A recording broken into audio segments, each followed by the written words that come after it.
মানুষ নির্ভয়ে যেন ভোট দিতে পারে এটা এনশিওর করা, নিশ্চিত করা।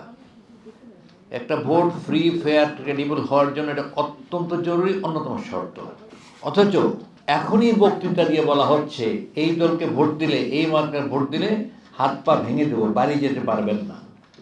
আমি নিজে নির্বাচন কমিশন গিয়ে স্পেসিফিকভাবে এই এলিগেশন উল্লেখ করেছি। এখন পর্যন্ত দৃশ্যমান কোনো ফলাফল দেখতে পাইনি। এক জায়গার অন্যায়কে প্রশ্রয় দেওয়ার কারণে আর অনেক জায়গাতে একই সুরে কথা বলা হচ্ছে এবং এটার দ্বারা পার পেয়ে যাবে তারা মনে করতেছে। অতীতে যেহেতু এই জাতীয় অপকর্ম করে পার পেয়েছে, সুতরাং আমি আজকের আলোচনা সভার মাধ্যমে নির্বাচনী প্রক্রিয়াকে অগ্রগতি করার জন্যে নির্বাচন কমিশনের দৃষ্টি আকর্ষণ করছি এবং এই অর্গানাইজেশনকে রিকোয়েস্ট করবে এইভাবে তারা ভূমিকা যেন রাখেন।